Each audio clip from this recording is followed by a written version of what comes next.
Goeiemôre. Gaan dit goed? Sê 'n bietjie prys die Here. Dis lekker om julle te sien. Dis lekker om julle hier so te hê. Vir al ons gaste baie welkom. Ons hoop julle geniet die tyd saam met ons en dis 'n absolute voorreg om julle vanmôre te bedien en ek is trots op ons tieners. As ek net bietjie om ons kyk, ons tieners wat natuurlik hier so voor was, as jy een van die ouers is, well done. Het iets reg gekry.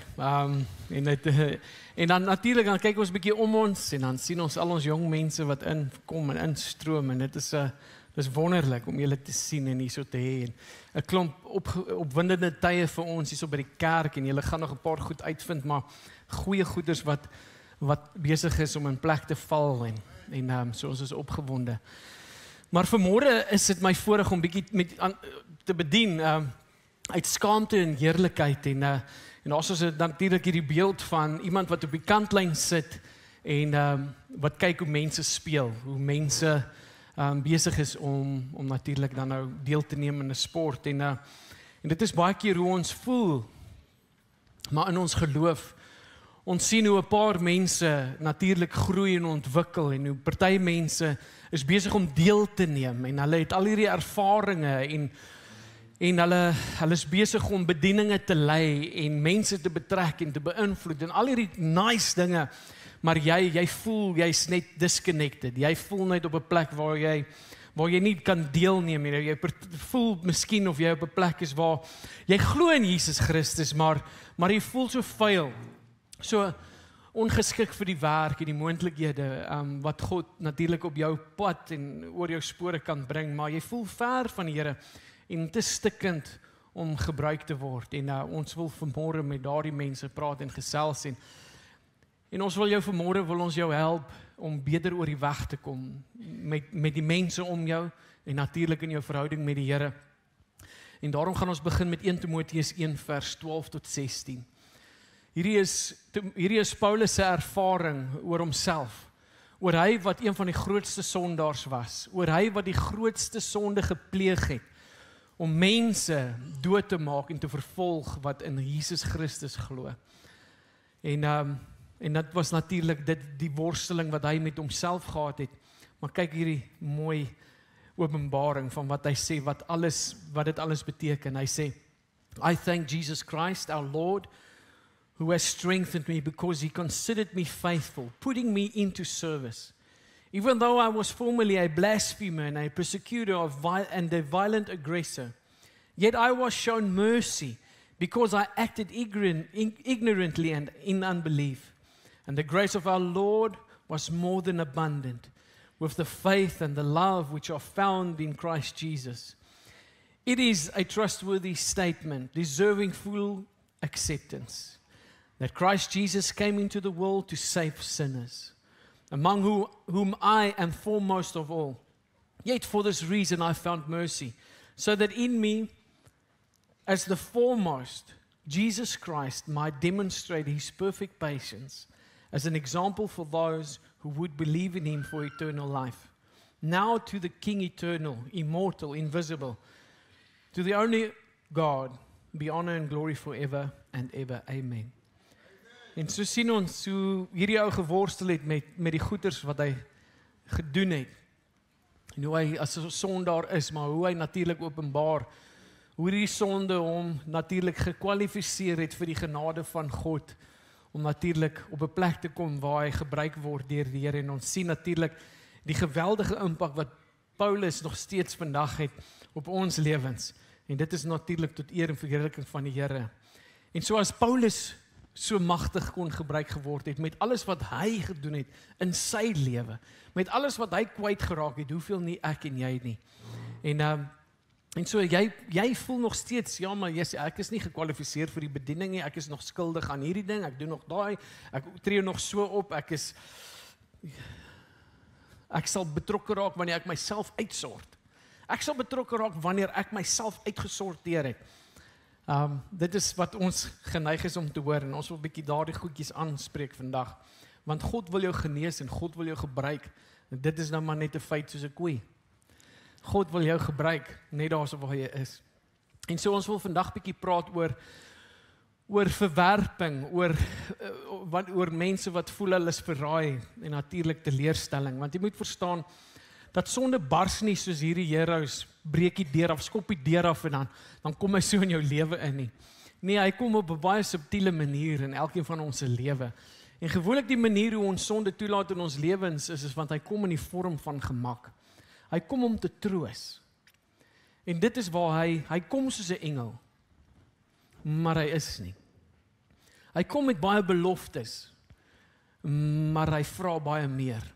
En daardie beloftes kan hy kan nie sy woord nakom nie. Hy kan nie vir jou gee wat hy beloof het nie, want hy's 'n bedrieër. Hy's 'n liegбек. In die ou dae het die evangeliste altyd geskree, "The devil is a liar." African American preachers, "The devil is a liar." Nou? En dan het ons iemand op die orgel. "The devil is a liar, I tell you what." Preach it, pastor. En nou ons het nie daai kultuur nie, alhoewel ek wens julle was almal pikswart en ons was Amerikaans gewees. Sal ek maar vat wat vir ons uitgedeel is. En so, hy's nie aggressief wanneer hy in jou lewe inkom nie. Hy kom en hy boelie jou nie. Nee, hy kom om te troos. Hy kom om iets vir jou te gee wat jy op daardie stadium nodig het. En so ons praat vandag met mense wat vir ure lank by die huis TV sit en kyk. Ons praat met mense wat getroud is en in een bed slaap, maar die een scroll en kyk TV en kyk storieetjies, terwyl iemand langs hulle lê, maar heeltemal alleenig voel. Ons praat met die ou wat geheime verslawings het. Verslawings waarvan niemand bewus is nie. Sondige, herhaaldelike patrone in sy lewe, waarvan hy nie vry word nie. Ons praat vandag met mense mans en vrouens, wat hulle self nie kan help nie. As jy hulle kry, dan flirt hulle. Want hulle is emosioneel so alleenig en eensaam, dat hulle self begin uitleef op ander plekke. Dat hulle is besig om te droom en eintlik half te fantaseer oor 'n lewe by iemand anderste. Ons praat vandag met mense wat hulle self oor 'n mik werk. Hulle werk hulle self in 'n tipe van 'n siekte in. Hoekom? Want hulle is bang vir daardie ongemaklike gesprekke en stiltes by die huis. Ons praat vandag met mense wat drank misbruik, wat miskien dwelms gebruik om te cope. Ons praat met mense wat emosionele eters is. Jy weet, papa stap in die huis en hy lyk net bietjie snaaks en bietjie kwaai en nou's mamma 'n bietjie angstig. Sy's just in die kospotte. Papa, wat het vandag gebeur? Nog 'n chokkie, gaan haal die chokkie selfs hier onder die mat uit en oral waar sy hom wegsteek en dan sy soos daai chomp is in sy chomp ingeëet en dan want hulle is angstig. Hulle is konstant besig om op 'n plek te lewe waar hulle alleenig voel. En as ek niks reg doen nie, dan gaan ek nog meer verwerp word. En om onder daardie konstante druk te lewe. En ons praat met mense wat spandabelrig lewe, wat as die geld inkom, is die geld uit. So daar is nie geld nie, want Takealot is besig om die klokkie stikkend te druk. Want as daar geld inkom, dan sou Takealot by die voordeur. En ons het niks nie, nou is ons bekommerd, ons is nie op die finansiële goeie plek nie, want ons spandeer al die geld ons koop goeders wat ons nie nodig het nie. Maar dis ons verslawing, dis ons ding. En natuurlik 'n baie algemene ding is ons lewe is om ons kinders. Ons lewe vir ons kinders. En ons praat met hierdie mense, want sien, almal van ons het 'n seer wat ons probeer sus.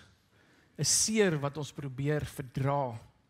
'n seer wat ons nie konfronteer nie, want ons is te bang. Ons wil nie eerlik wees nie. En ons weet dit gaan ons 'n prys kos. En so ons praat oor die 3 V's. Verlaat, verraai en vervreem. Verlaat, verraai en vervreem. En in Engels is dit abandoned, betrayed and disconnected. Mense besef nie dat hulle is besig om konstant in disconnection te lewe nie. En as gevolg van hierdie onstabiliteit in hulle lewens, is hulle besig om goeders te doen om beter te voel oor hulle self. Hy kom in soos 'n engel van die lig, hy beloof jou 'n klomp dinge, klomp bevryding, klomp gemak, maar hy kan nie een van daardie dinge onderhou nie, because the devil is a liar. Hy gaan nie vir jou gee wat hy beloof het nie. So ons begin by abandonment. Abandonment, verlaat. Dit is waar jy gelos is op een of ander stadium in jou lewe, toe jy mense nodig gehad het, en daai mense was eenvoudig nie die daar vir jou gewees nie, and you were left to deal with it on your own. En ek wonder hoeveel mense is al op daardie plek gewees waar hulle voel, hulle is alleen gelaat, hulle is nou in hierdie situasie en hulle is stoksiel alleen, die mense wat beloof het, hulle gaan daar wees vir ondersteuning, is nie daar nie, en nou sit jy met die gebakte pere, en jy moet nou net al die uitdagings hanteer. Dit is 'n klein dingetjie, soos byvoorbeeld om 'n huis te koop, ons stem saam, ons koop 'n huis, maar in die proses val al die verantwoordelikheid op my, en skielik sê jy vir my, ek moet dit uitsorteer, jy wil niks met hierdie situasie uit, terwyl jy nie, sort dit uit, abandoned. Ons het dan besluit, ons gaan hierdie kinders kry, maar jy los my om hierdie kinders self groot te maak, rondry, kos te gee, te voed, dit, dat, daai. Waar's jy, Kobus? Waar's jy, Johan? Jy los my. Maklik, lekker om swanger te raak, maar dan sit nou. Dis ons kinders, of het jy vergeet? Nee, jy's die hele tyd op die cricketveld, jy's die hele tyd op jou fiets besig om freaking 80 kilometers in hierdie rigting in te ry, maar die kinders moet leer. Waar's jy? Nee, ek moet fiks word. Ek, by the way, bid vir my hierdie week. Ek het mos besluit, saam met mense in die gemeente, volgende week hardloop ek 10 kilometer, is ek mal. Sondag doen ek praise and worship. As ek op 'n stoel sit, moenie lag hê. Is ek stupid? 10 kilos klink nie ver nie, dis baie ver. Ek het nou die dag van een lampal na 'n ander lampal toe gehardloop. Dit het my omtrent 3 ander lampals gevat, net om my asem terug te kry. So ek dink ek gaan vir 'n 10 kilometer stappie gaan. Jo. Maar dit is hoe dit is. Dit is om emosioneel afwesig te wees. En jy besef dit nie, maar dit is jy wat soms die een is wat afwesig is binne jou huwelik. Hoekom? Why? Niemand staan op, en niemand staan voor die kansel om alleenig te wees eendag in die huwelik nie. Ek sê altyd, by amper al my troue, sê ek hierdie ding. Daar's 3 groot sondes. Die ene is om sonder Jesus Christus te lewe en te sterf. Die tweede ene is om 'n Christen te wees, om nooit betrokke te raak nie. Die derde ene is om in 'n huwelik te wees en om alleenig te wees. Nou ek praat nie net met huwelike vandag nie, want sien ons enkellopende mense, jy moet pas op dat jy nie al klaar besig is om in hierdie goeters te val nie, want jy gaan dit binne in jou huwelik eendag bring. So ek preek vir almal, hoe cope jy? Hoe cope jy? So om emosioneel afwesig te wees, beteken iemand het jou op een of ander stadium van jou lewe afgetakel en geïgnoreer, en dit het 'n wond gelos. En so jou huweliksmaat is teenwoordig, maar onbetrokke, glad nie betrokke nie. Slaap langs mekaar, en soos ek sê, ons skroul die hele tyd. Wie ken daai ene? Korean flieks is baie populêr. So nou kyk ons dit, ek kyk in my huis, as ons nie pas op nie, dan is ons op devices die hele tyd. En die vraag wat ek vra, want ek het 'n ruk terug, het ek hierdie ding besef, is ek besig om goeders te vermy? Is ek besig om harde gesprekke te vermy? En dit is hoekom ek doen wat ek doen. Wat is die rede? Hoekom voel ek disconnected, maar ek is nie bereid om iets te gaan doen aan die probleem nie. So die krisis met hierdie ding is, wat doen dit aan ons siel? Wat doen dit aan ons denke? Jy weet, wanneer jy betrayed is, of abandoned is, dan voel jy partykeer onbelangrik. Jy voel dat almal het altyd prioriteit behalwe jy. Jy word nie 'n prioriteit gemaak nie. En as jy die een is, dan is alles 'n prioriteit behalwe jou geliefdes. En jy voel onbeskermd. So jy voel, jy sê, ek moet maar hierdie ding alleenig, ek moet maar alleen cope. So jy raak so onafhanklik van ander mense, dat jy voel, jy het nie ander mense nodig nie, maar dit is alleen. Niemand kan alleen funksioneer in hierdie wêreld nie. Niemand kan hierdie geloofslewe, hierdie geloofstappie stap en doen wat die Here van ons verwag wanneer ons alleenig is. Ons het hulp nodig, ons het mekaar nodig. Maar die duiwel kom in en hy kom en hy laat jou op 'n sekere manier voel. Jy isoleer, jy raak nie betrokke nie. You cop out en jy probeer jouself regkry, jouself medicate en dan is ons in 'n toestand. Want ons moet verstaan dat ons samelewing lyk soos wat hy lyk, want mense voel abandoned. Ons vertrou nie meer mekaar nie. Iewers het iemand ons seer gemaak. Ons is oorgelewer aan onsself.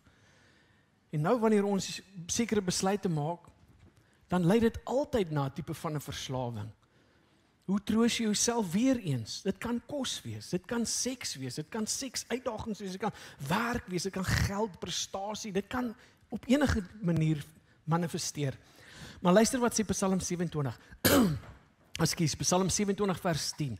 Though my father and mother forsake me, the Lord will receive me. Dawid het hierdie goeders ervaar.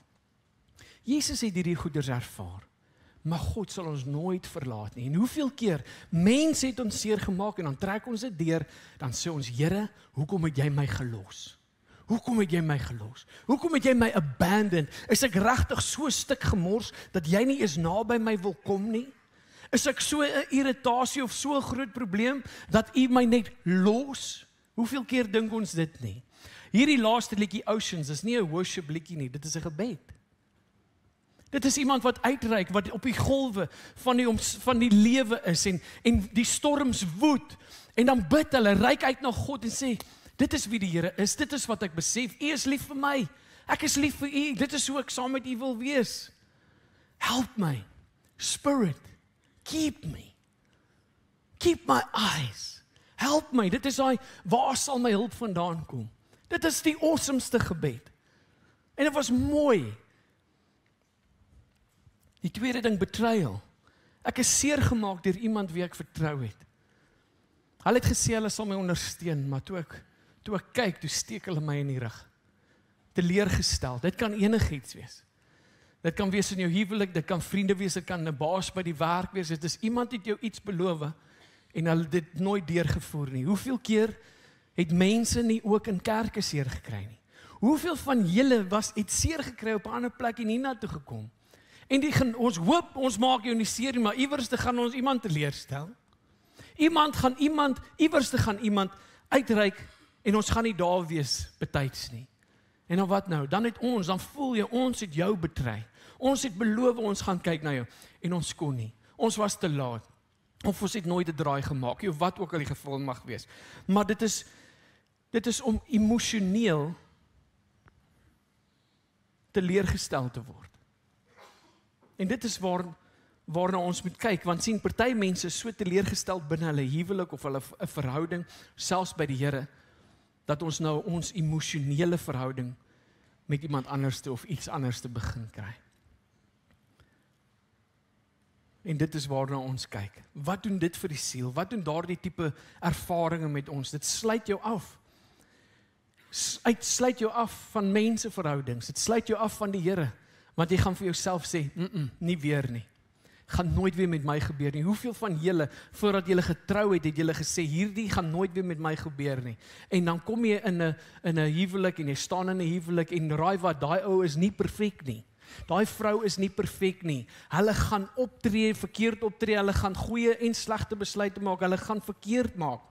En dan net op die verkeerde tyd, dan doen hulle ietsie, nie aspres nie, maar hulle doen ietsie, en jy sê, ek het vir jou gesê, ek gaan dit nooit weer doen nie, nou gaan jy dit kry.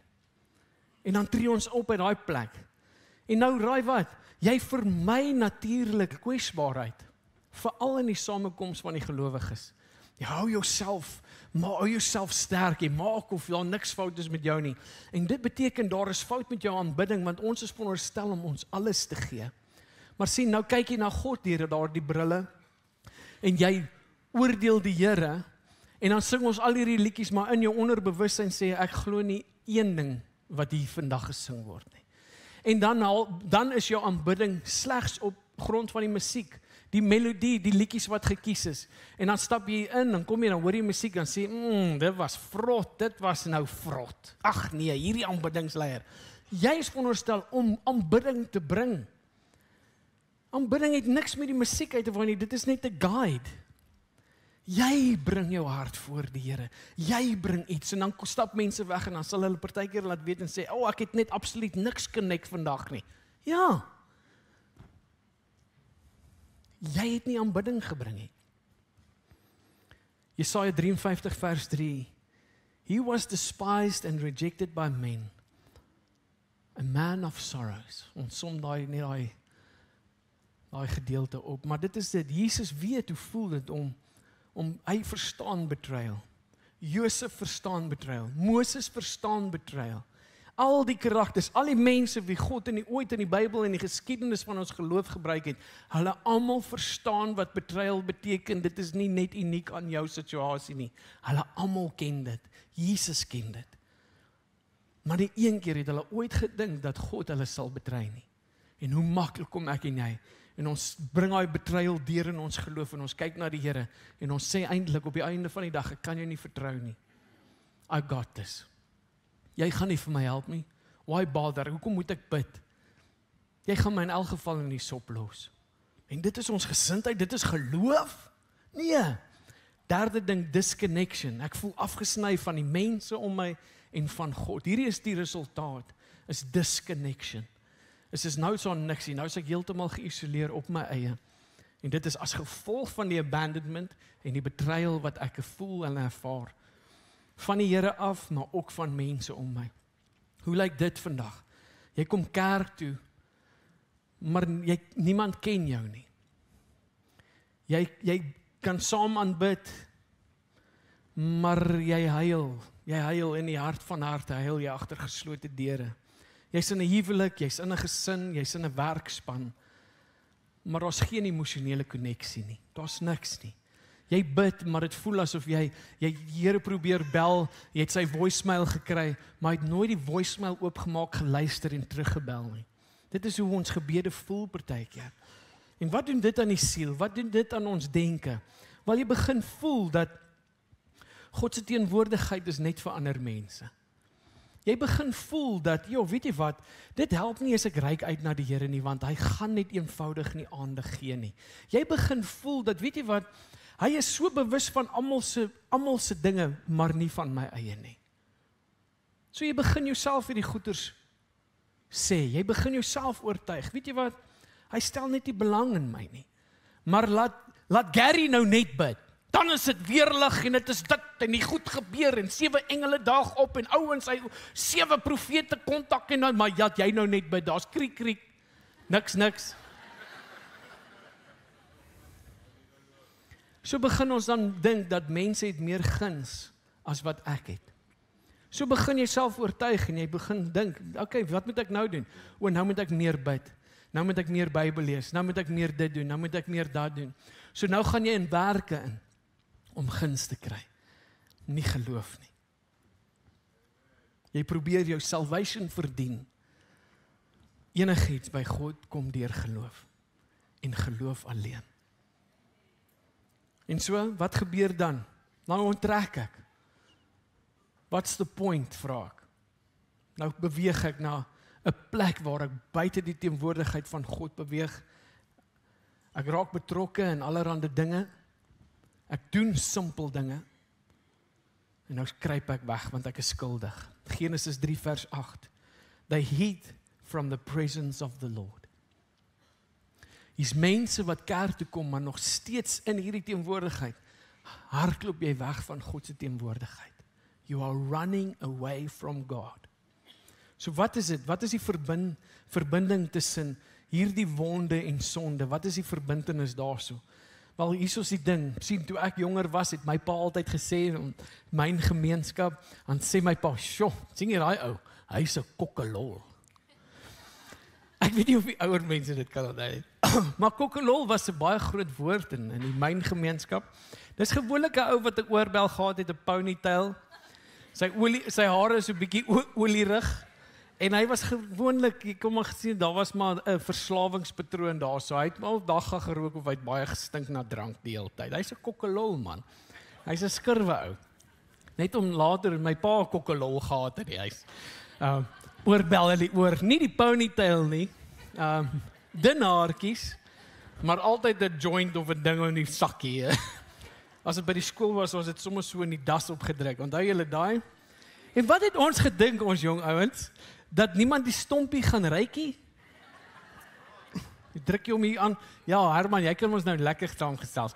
Maar dan druk ons nou daai stompie hier in die das in. Dan pong hy. Hy pong. Hy ruik hom. Na 2 periodes, na 'n pouse, daai ding stink, maar jy dink nee, niemand gaan dit ruik nie. Anyway, maar almal dink mos 'n persoon in verslawing is 'n persoon met swak karakter, 'n swak useless persoon. Verslawing kom in alle vorms. Dis net party sien jy baie vinniger as ander. Baie mense wat skei vandag is as gevolg van verslawings, afwesigheid, skaamte, skuldgevoelens, condemnation, wat veroorsaak dat mense so verby mekaar lewe, dat hulle begin vra, wat is die punt? Kom ons gaan net aan. Maar ek wil vir jou sê, dat dit is glad nie hoe mense wat verslaaf is lyk nie. Maar dan wonder ons, hoekom val hierdie ou terug? En die rede hoekom mense altyd in herhaaldelike na dieselfde patrone val, is as gevolg van pyn. Ons het seer. Kyk om jou. Ons het seer. Ons het pyn. Ons het goeters wat noodsaaklik is dat ons nou daaraan aandag gee. Anders te gaan hierdie pyn groter word. As ons nie nou genesing by die Here begin kry nie, en deurbraak begin soek nie, en aanraking en genesing by hom gaan kry nie, gaan ons met groot probleme sit. Party is al klaar op die edge, op die rand van vernietiging. Party van ons is al daar. Ander is sterk, vinnig besig om soontoe te beweeg, want ons ignoreer dinge, ons stel dinge uit. Ons sê nee môre, ons sal okay wees, ons oortuig onsself, daar's niks fout nie, daar's fout. Hierdie tragedie is van hierdie goeders wat Satan doen natuurlik, sonde beloof verligting, maar veroorsaak meer leemtes, meer gebrokenheid. It demands everything from you. Ons sondig om beter te voel, maar dan wanneer ons in daardie sonde betrokke geraak het, dan is ons te skaam om terug te keer na die Here toe. Net soos Adam en Eva, Genesis 3 vers 8, and they hid themselves from the presence of the Lord. Kruip ons die konstant weg. Hoekom? Want ek moet net gou myself verbeter, dan sal God my weer aanvaar. Ek wil vir jou hierdie ding sê, ek het nie eens geweet hulle skilder vanmôre hierdie goed nie. En dit is alles vrouens of mense wat uitreik na die Here toe. Hierso word is daar die gedeelte waar Jesus, waar hulle werp daar die vrou wat 'n egbreker is voor Jesus se voete. En volgens die wet en die tradisie van die Jode moes sy doodgemaak geword het en Jesus gaan af en hy skryf dan in die sand. Weet nie wat hy skryf nie. En dan vra hy mos hierdie vraag, of hy maak 'n stelling. Hy sê, okay, laat hy wat nie skuldig is nie, die eerste klip gooi. Gooi. Dis reg, gooi die klip. Dis hoe dit werk, gooi. Maar hy wat sonder sonde is, gooi die eerste ene. En dan sê die Bybel, die ou mense het eerste begin wegstap. Ou mense baie meer sondes. Nee, jong ouens nog nie in die game. Maar ouer mense, weet jy wat is dit? Ja, hierso die ding met party van ons, wanneer dit kom by geheime sondes, het julle agtergekom dat julle het soos die bedrieër geword. You hide sin very well. You have become deceived. You are deceived. Want jou situasie, omdat jy dit nie bereid is om dit in die lig te bring nie, Satan het iets in jou lewe reg gekry, en dit is om goeders so goed weg te steek. Jy's nie vry nie, jy steek dinge baie goed weg. And that is a work of Satan. Want God soek ons in die lig. Maak jou sondes aan mekaar bekend, sodat jy gebed kan kry, sodat jy gesond kan word. Weereens, daai ding van maak jou goeders aan mekaar bekend. Hy praat van kom na mekaar toe, maar nou doen ons dit nie. Ons wil dit in die geheim beveg. Why? Because we hate what we've become. So hierdie vrou word daar neergegooi. Jesus sê, laat gooi die klippe. Eerste ou wat geen sondes het nie. Hulle is soos die ouens waai. Where are your accusers? They've all they left. Nor do I condemn you. But go now and sin no more. Jesus weet dat 'n persoon wat in sonde vasgevang is, nie homself kan uitsort voordat hy na die Here toe kom nie. Hy moet eers na Jesus toe gaan. Daarna is jy herstel en dan kan jy gaan en breek met sonde. Maar jy moet eers kom. Jy moet kom. So wat sê die leuen? Wat is die leuns wat ons glo wat ons geïsoleerd hou? Hierso. Ek's te vuil om te dien. Ek's te vuil om na hom toe te gaan. Luister wat sê Romeine 5 vers 8. Hy sê, while we were sinners, Christ died for us. Terwyl jy nog in jou sonde was, terwyl jy nog jou dinge gedoen het, toe het hy al klaar ruimte gemaak vir jou om na hom toe te kom. Maar nou hou hierdie goeders jou weg. Die tweede ding is, ek moet my lewe regmaak. Maak eers jouself reg. Ek gaan eers my goed uitsorteer voordat ek na die Here toe kom, of ek gaan eers my goeders hanteer en uitsort voordat ek in die bediening betrokke raak. Ek gaan eers my goeders uitsorteer voordat ek betrokke raak en iets help doen. Ek gaan eers myself moet in lyn kry en reg kry voordat ek hierdie ding vir die Here kan doen. Besef jy dat ons gaan wag vir jou en ons gaan jou nooit op die veld sien nie. Daar's altyd iets waaraan die Here werk in ons lewens. Ek staan vanmôre hierso met issues. Maar God kan my nog steeds gebruik. Hy kan nog steeds 'n reguit lyn met 'n kromstok trek. Nou wat is jou storie? Nee, Henry, jy verstaan nie, jy ken nie my moeilikheid. Jy ken nie my moeilikheid nie. Ek is 'n blikskorrel. Ek kan kwaad raak. Ek kan selfsugtig wees. Ek kan onregverdig wees. Ek kan swak besluite maak. Ek het geleer om op die Here se genade te rus, te lê. Ek hang aan hom. Ek kleef. Ek is die chappie onder jou sool. Ek het besef ek kan nie sonder hom lewe nie. Ek kan nie. En hy het nie my met klippe gegooi nie. Hy het gesê, moenie weer nie. Ek kan nie myself eers uitsort en dan nie.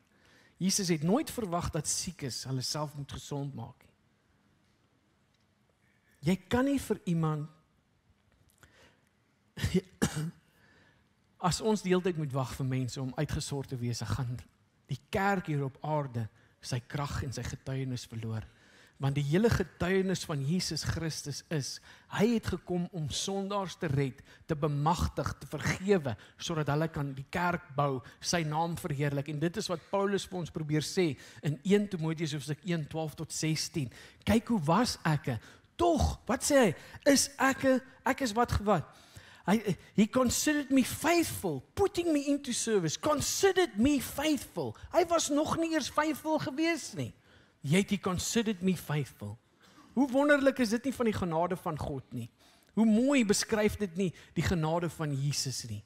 Begin net iets doen net ietsie. Moses was gediskwalifiseer. Hy's 'n moordenaar. Dawid 'n moordenaar en 'n egbreker. 'n pervert, 'n peeping Tom.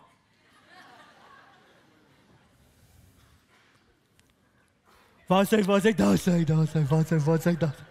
Hy het geloer, hy het gekoekeloer. Almal baie man sou gekoekeloer het. Baie ouens wag vir 'n geleentheid om te loer. Petrus, hy het Jesus 3 keer verloon. Paulus, Christene doodgemaak, gelowiges vervolg, uitmekaar uitgeskeer, daar gestaan en lekker gekry. En tog kom die Here en wanneer hy hulle geroep het, en hulle het hom aanvaar as saligmaker en verlosser, hulle het hom raak gesien as die enigste lewendige God, het God hulle herstel. Dit was 'n proses vir som, nog 'n hele proses, maar hy het hulle kragdadig in daardie tyd nog steeds gebruik. En dit is die mooi ding van ons Here. Ons moet in verwondering staan dat hy mense soos ons wil gebruik, sal gebruik. Ons moet net kom. Hoe hou skaamte en isolasie ons om verder vernietig te word? Wel, luister hierso, Spreuke 18 vers 1.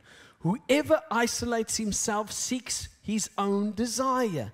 Met ander woorde, wanneer jy jouself isoleer, wanneer jy wegbreek en daar's disconnection van jou geliefdes, iemand vir wie jy lief is, van ouers, van 'n geliefde, van 'n maat in die huwelik, raai wat gebeur? Jy gaan sondige goeder soek, want ons begeertes is altyd sondig. Maar God se wil is eerbiedig, heilig, eerbaar, mooi, reg, goed, die beste. En ons begeertes moet nog beïnvloed word. Dis hoekom Romeine 12 vers 1 en 2. Do not be conformed to this pattern of this world, but be transformed in the renewing of your mind, that you may prove what is good and perfect and acceptable. What is the will of God? Dit is wat hy vir ons verwag en verlang, is dat deur verhouding met hom is hy besig om ons begeertes wat sondig is te vernuwe. Daar's herlewing, daar's reformatie wat plaasvind. Nou is ek besig om sy denke te begin toepas in my lewe. En nou ontwikkel ek is besig om vrug te dra. Maar my eie selfsugtige begeertes is altyd sonde, is altyd eie gewin, is altyd dwars van dit wat die Here verwag. En hy sê hierso, die persoon wat homself isoleer, jy's in jou chopsin. He breaks out against all sound judgment. Met ander woorde, nou is al mense wat wys is, wat slim is, wat hierdie video al gekyk het. Ons weet wat gaan gebeur. Hoekom? Want ons was op 'n stadium in ons lewe was ons die grootste prioriteit gewees. So ons weet hoe hierdie storie werk en wat op die einde gaan gebeur. Vernietiging, destruction. There's a way that seems right to a man, but in the end leads to destruction. So nou praat ons met hierdie ou. En weet jy, dit is een van die moeilikste mense met wie ek moet praat. 'n persoon wat geïsoleer is. 'n persoon wat alles weet, alles ken jy so ou? Hy's die slimste, die mooiste, die vinnigste, die sterkste. Sy oom met, jy weet, jou oom met 15 skape, sy oom met 15,000 skape. Jou oom met 'n boot gehad, 'n lekker groot rubberdakboot. Sy oom met Titanic gehad. Jy weet, hy's altyd, daar's niks nie. My oom, my pa. Jy weet, dis tipies kleuterskool. My pa het 'n skelm gevang op die kraag van sy hemp. My pa het 2 skelms gevang. En een besig hou met sy groot toon. Jy weet, daar's al ewig hierdie sulke ouens. Jy weet, hy's net, jy kan niks vir hom sê, jy kan nie vir hom iets leer, jy kan niks doen nie. Hy's so geïsoleer dat hy glo homself. Hy glo hy's reg, jy's verkeerd, jy's af van die pad af, jy's besig met 'n dwaallering, jy's net, maar hierdie ou is die een wat geïsoleer is. Sien jy, en die mense by die huis, sien jy dat isolasie nie goed is nie? Kom kerk toe. Wie is hier? Want nou sit jy daar by die huis. En nou kan jy stop en play en pause hierso. Julle moet eers wag dat ek klaar is. Maar nou sit ons ouens by die huis en ons is krities. En ons breek af. En ons raak nie deel van die gemeenskap en dit wat God hierso doen nie. Maar ons is slim. Ons is in die wil van die Here. Jy is nie, as jy geïsoleer is, you are out of the will of God. Want hy's altyd vir gemeenskap. Corporate. Maar hy sê daarso, Paulus sê ook, ja, daar is sommige van hulle wat die samekomste minag. Daai tyd al. Eie wys. Isolates himself, seeks his own desire. Sy gemak, sy ding, sy tyd, sy manier, sy dinge. Hier is die triple D's. Triple D's, ek kyk dit, divers, driving and dives. Lekker kos, ons kry inspirasie. Ons kyk wat ons kan doen met minder olie, minder botter, minder room. Nou, triple D, disconnect, discourage and disarmed. Dit is wat Satan se mandaat is om jou disconnected te kry, sodat jy discouraged is, want jy het alweer herhaaldelik dieselfde sonde weer oor en oor gedoen, en nou eventueel haal jy die wapenrusting van God af. Stuk vir stuk sit jy dit neer. Nou kyk jy, hoekom is ek so discouraged? Hoekom is ek so disconnected? Dan haal jy die helmet of salvation af. Maar voorheen, in hierdie gemeenskap, het dit sin gemaak. Salvation comes by faith alone. Maar omdat jy so sukkel, het jy in werke ingegaan, en nou dink jy dat salvation kom as gevolg van werke, maar jy perform nie nou nie. Nou twyfel jy, hells bells, is ek gered? Wie het al daar uitgekom? Is ek gered? Wat gebeur? Jou vrede, wat alle verstand te bowe gaan, is weg. Nou maal hy in jou gedagtes. Hy breek jou stuk vir stuk af. Niks maak sin nie. Die wapen, die bors, the breastplate of righteousness, die borsharnas van geregtigheid, wat net kom deur geloof in Jesus Christus, is af. Sien, want jy moet nou werk vir jou geregtigheid. Jy moet nou jou geregtigheid verdien. En daai pile kom.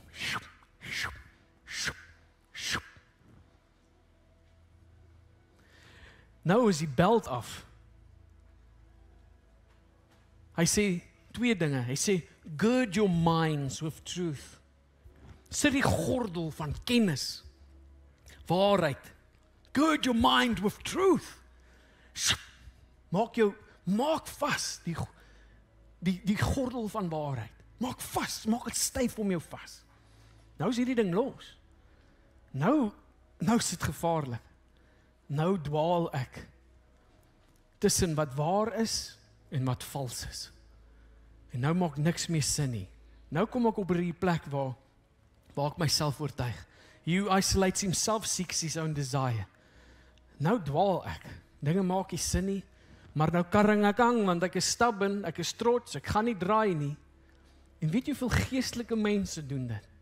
Hoeveel oorgeestelike mense wat awesome ervarings met God gehad het, maar as gevolg van abandonment en betrayal, is hulle disconnected.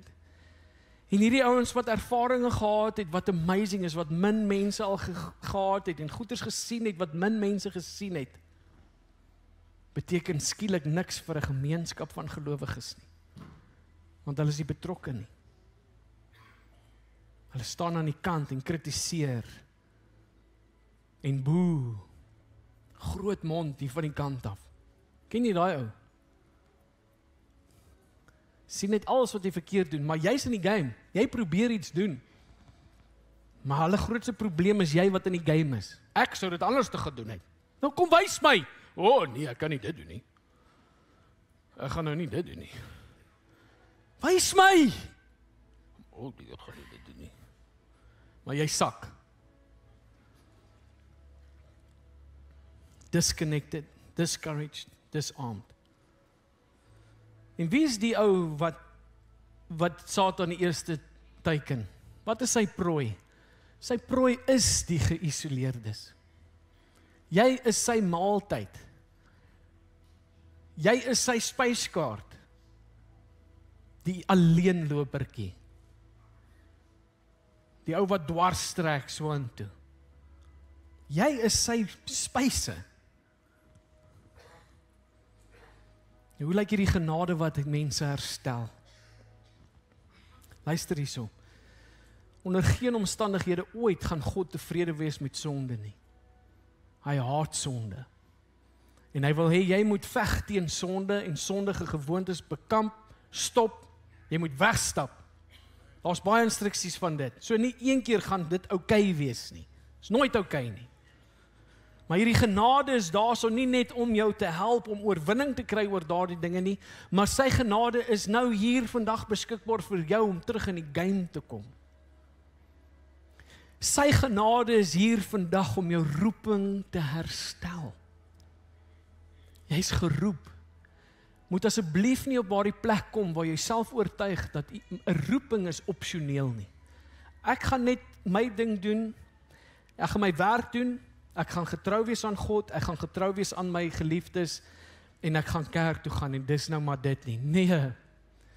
1 Timoteus 12 interessant, jy kan 'n studie daar rondom gaan doen. 1 Timoteus 1 vers 12 tot 16, kan jy maar gaan lees. Dit is nie opsioneel nie. Roeping word nie net vir sekere mense uitgedeel nie, almal is wedergebore binne in 'n skepingsdoel, 'n mandaat, 'n roeping. You have a calling on your life en jy gaan verantwoordelikheid hou en jy is verantwoordelik vir hierdie roeping. Ek kan nie jou roeping namens jou uitleef nie. Jy is geroep om iets te doen. As jy nog hier is en jy het nog asem in jou longetjies, you are called to do your job. God moet ons binne in die veld besig om te labour. Wat ek so waardeer van Isak se verhaal is, en miskien kan ons bietjie geestelik na dit kyk, maar Isak was besig om in die lande te werk toe sy bruid kom. Ons moet nou in die lande besig wees. En wanneer ons bruidegom ons kom haal, dan is ons besig om te labour in die veld. Ons is besig. En dan, oeps, there is my beloved. Man, dis wat hy van ons verwag. Sien Efesiërs 2 vers 10 sê, we are his workmanship, created in Christ Jesus for good works. Party van julle het die awesomeste potensiaal, die nice mense, maar julle doen bokkerom.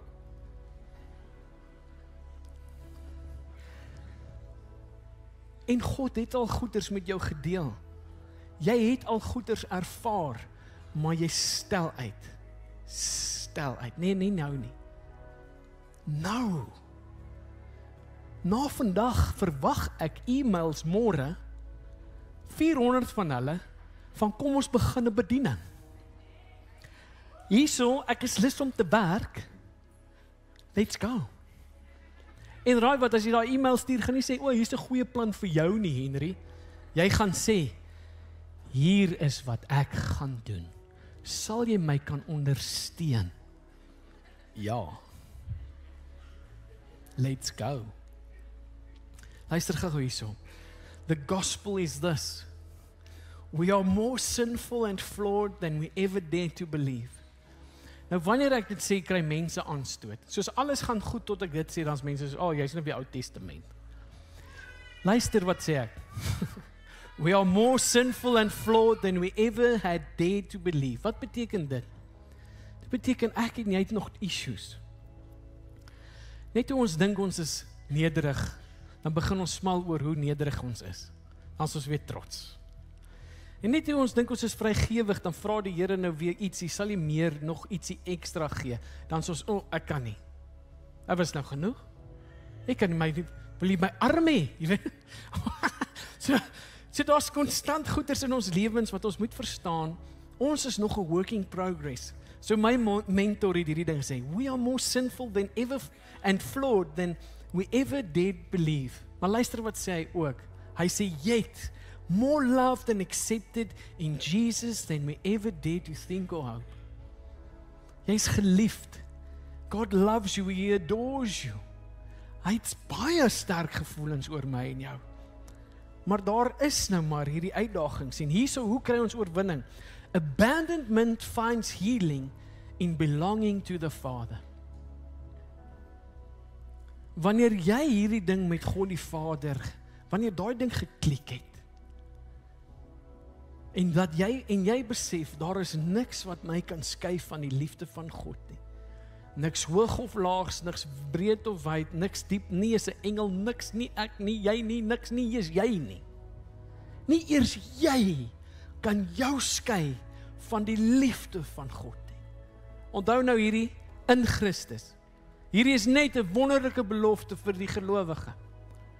Dit is net dies wat aan God behoort, wat hierdie belofte het. Dis nie vir die hele wêreld nie. Dis net vir die gelowige. Wanneer jy daai ding gesnap het, dan het daardie goeders begin settle in jou hart. And betrayal finds healing in the faithfulness of Jesus. Wanneer jy besef dat in jou donkerste uur het hy jou nie verlaat nie.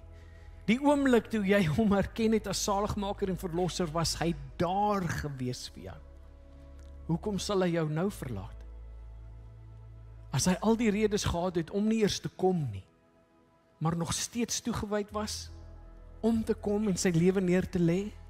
Besef hierdie ding. Hy kom vir sondaars. That's good news. Hy red nie dies wat gesond is nie. Hy red sondaars. Ek en jy. Dis ons. Disconnection finds healing when we reconnect with the body of Christ.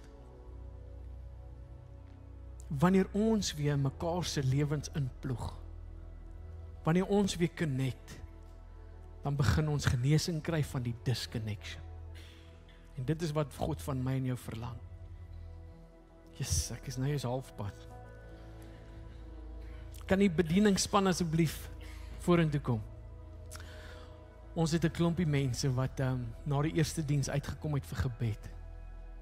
Waar hulle identifiseer iewerste met een van hierdie dinge. En daai ouens is so mooi bedien gewees deur die vorige span, dat ek wil vir jou nooi en ek wil vir jou vra, kom asseblief vorentoe en kry genesing vir daai plekke waar jy abandoned, betrayed en disconnected is. Of jou verhouding met die Here, of jou verhouding met jou huweliksmaat, of iemand die langs jou, naby jou. Iewers het iemand jou seer gemaak en iewers het jy iemand seer gemaak. Maar kom en kry genesing. Luister hierdie mooi woorde van Samuel en dan sluit ons af in gebed. Ek hoef nie te verduidelik wat die situasie is nie. Israel het gesondig want hulle het 'n koning gesoek. En God is kwaad. 1 Samuel 12:19. And the people said to Samuel, "Pray to the Lord God for your servants, so that we will not die. For we have added to all our other sins the evil of asking for a king." Hoor wat sê Samuel. "Do not be afraid," Samuel replied. "You have done all this evil, yet do not turn away from the Lord, but serve the Lord with all your heart. Do not turn away after useless idols. They can do no good, nor can they rescue you because they are useless. For the sake of His great name, the Lord will not reject His people, because the Lord was pleased to make you His own." In Christus Jesus is jy syne, ongeag. En terwille van sy heilige naam is hy bereid om jou te ondersteun, te help, te lei, te beskerm, om te doen wat hy sien moet gebeur in jou lewe, vir jou, om Christus te verheerlik en om vrugte te dra. Dit is wat God sal doen. So jy het God se backing, jy het sy ondersteuning. Hy gaan jou nie abandon nie, hy gaan jou nie betray nie, en hy gaan definitief nie jou los, dat jy disconnected voel nie. So moenie hom vergeet nie, moenie na ander dinge toe draai om verligting te kry nie, draai na God. Dien hom met jou hele hart, siel, gees, al jou krag en verstand. Dien hom, eer hom, wees lief vir hom. Hy is vir jou, hy is vir jou, hy is vir jou. Kom ons gee die Here 'n loof, 'n lofoffer. Ons sluit af. Vader, ons dankie vir hierdie boodskap van vandag. Dankie Here dat U ons wonde sien, en selfs met wonde, Here, sal U ons uitstuur, sodat ons ook, Here, gemak kan gee vir dies wat deur die soortgelyke dinge gegaan het. Here, the comfort that we've received, we will also give to others, and the knowledge of God. And Lord Jesus, we honor you for your faithfulness, for your kindness. Ons eer U want U is goed en heilig, groot en in staat om ons gemors reg te maak, Here. Daar is nie 'n gemors wat U weerhou nie. En daarom, Here, kan ons met vrymoedigheid kom, net soos wat Paulus ons bemoedig en sê, die Here kan vir jou sorg, die Here kan jou gebruik. En so, Here, wil ek vra dat U, Heilige Gees, met hierdie boodskap van vanmôre nog steeds 'n impak op mense se lewens maak hierna. Dat U hulle nie sal verlaat nie, dat U hulle sal kom en hulle sal najaag, Here, dat U hulle sal lei en ook druk in dit in wat U vir hulle het, Here, sodat hulle absoluut vervuld en gelukkig sal voel, Here, soos wat U dit wil hê. Ek bid dit in Jesus naam. Ek bid in Jesus naam dat U ons behoeftes sal raak sien en daarna sal kyk. Bring ons verligting sodat ons na die werk van die Here kan kyk. Dit is ons gebed in Jesus naam. Hulle wat seer gekry het, hulle wat abandoned en betrayed en disconnected voel, bring genesing nou in die naam van Jesus Christus. Genees hulle harte en hulle denke. Vul hulle van die sole van die voet tot die kroon op hulle hoof. Gee hulle die krag om te doen wat U van hulle verlang om te doen. As dit is om te reg te maak, as dit is om verskoning te vra en vergifnis te vra, laat dit so wees in Jesus naam. Ons bid vir dit in U wonderlike naam alleen. Amen en amen. Kom asseblief uit vir gebed. Andersins sien ons julle volgende week soos die Here wil. En dankie vir julle ondersteuning. God bless. Bye bye.